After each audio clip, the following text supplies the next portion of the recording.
Hey everyone, so in this video I'm just going to go over some unnatural AP gain and kind of explain how it works because there are some people who are still unsure about how unnatural AP gains, so by either toons active skills, rushes, or weapons, how they kind of work and understanding how you can get a toon to rush on the first or second turn by utilizing these weapons, active skills, and different abilities. I'm actually going to go over the math part of it because it's a little counterintuitive, especially with these specific weapons. And everyone, don't forget to like and subscribe to my channel for more content and information. These weapons can be really confusing sometimes because I've talked about in videos before where if you have two 8% weapons, a 20% AP weapon to self, and then have Dr. Stevens, who is able to give 60% AP to two toons. And on this team, so long as you have at least one command toon, and the toons you want to be able to rush have 20% AP to self, more often than not, you can get them to rush on the first turn naturally. The confusing part, at least in my opinion, is that when we add up the different weapons, so 8%, 8%, then a 20%, and the 60% from Dr. Stevens, well, 8 plus 8 is 16. 16 plus 20 is 36, and 36 plus 60 equals 96%. So where does the last 4% come from? And this is where some of the game mechanics come into play. What you have to understand is that AP can only be whole numbers. So it'll always round up to the next number. So if you had, say, a 76 AP toon, and they had a 20% AP weapon to self, 76 times 0.2 equals 15.2 AP. Now a toon can't gain 15.2 AP. Instead, this rounds up to 16 AP. Still on a 76 AP toon, 8%, so 76 times 0.08 is 6.08 AP, which rounds up to 7 AP. And finally, for 60% AP on a 76 AP toon, it's 76 times 0.6, which gives 45.6 AP, or 46. When we have 20% to self, 60% from Dr. Stevens, and two 8% weapons, this equals exactly 76 AP. And this is one method of getting a turn 1 attack team. This same method works for 66 AP toons. So 66 times 0.2 is 13.2 or 14 AP. 66 times 0.6 equals 39.6 or 40 AP. And 66 times 0.08 equals 5.28 AP or 6 AP. The grand total with 120% AP to self, a 60% AP gain from Dr. Stevens, and two 8% weapons gives exactly 66 AP. Other important information is understanding how AP gains are different on defense versus offense. So for example, this new toon, Imani, who is coming out today, her active skill gives her 35% AP on the first turn. 0.35 times 66 AP is 23.1 AP, or 24 AP, on the second turn. So if she has a huge bonus to AP when attacking on her weapon, just as an example, typically without an AP leader, this will give a toon 20 base AP plus 10 AP for the huge AP. So most people would assume that her AP on the second turn would be 30 AP plus 24 AP, which would be 54 AP, and she wouldn't be able to rush. But on the defending team, you get a 40% AP bonus to natural AP. This excludes 35% AP gain, weapons of 8% and 20%, Dr. Stevens. Those AP gains will not get the multiplier, but anything like a huge bonus to AP, a very large bonus, a small, a medium, these all get multiplied by 1.4. So Imani on a defensive team, it would be 24 AP on the first turn. On the second turn, if she attacks and has a huge bonus to AP on her weapon, that means she should gain 30 AP, but we actually multiply 30 times 1.4, which gives you 42 AP. 42 AP plus 24 AP equals 66 AP, meaning she can be command rushed on the second turn.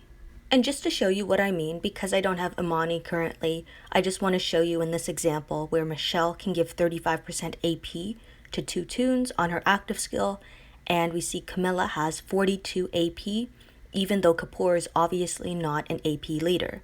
So it's 30 times 1.4 gives the 42, active skill gives plus 24 AP, and Camilla can rush on the second turn. Understanding AP gains is one of the most important parts of the game, and it can really help you with your team building abilities by being able to understand what you need to get a team or a toon to specifically rush on the first, second, maybe even the third turn. If you have an 85 AP toon, for example, can really help you with deciding what toons work best on both offense as well as defense. When you begin to understand these little things that are part of the game, it can really enhance your gameplay and you can come up with some very clever teams. So right now I'm running Dr. Stevens for a 60% AP gain. I have two 8% AP weapons and a 20% AP to self on my Mercer. So we can see if I use my Dr. Stevens, if I end up command rushing him, the AP will go to my Mercer. I attacked with Priya first because she'll get 40 AP. If I active command her and then rush Dr. Stevens, I can rush my Priya and I can rush my Mercer. Mercer is rushing naturally, meaning he didn't have to attack or be commanded in order to perform his rush. Meanwhile, Priya did, meaning on the second turn, I won't be able to use my Priya if she had survived the reflect damage. This is one of the teams that I did end up running in War on the weekend. I also ran different iterations of this same team because there are lots of different ways to manipulate a team to be very effective. It can be dangerous to run a turn 1 attack team against a team that has payback toons, for example, or bide toons, or just a tanky defense because you're missing out on attack buffs and defense down debuffs. Mercer right now does have an attack buff because of his 20% AP to self, also gives plus 20% attack at the very start of the match. I've talked about in other videos how the rich get richer with AP gains. I can always predict where Dr. Stevens will give his AP because it goes to the toon or toons that have the most AP currently. When you run 20% AP to self, this gives a huge AP boost to those characters, meaning it's more likely for them to get the AP at the start because they're getting the 20% to self, the 8% AP weapons as well. So it becomes very easy to predict where the AP will go and how to manipulate it. Another toon that a lot of people use on turn 1 teams is a Rav, for example, and I actually have a 20% AP weapon to self for him. Now, this team is not very synergetic, of course. Like, I don't have an attack buff, but I'm just showcasing that I can get a Rav to rush on the first turn, and I can get Mercer.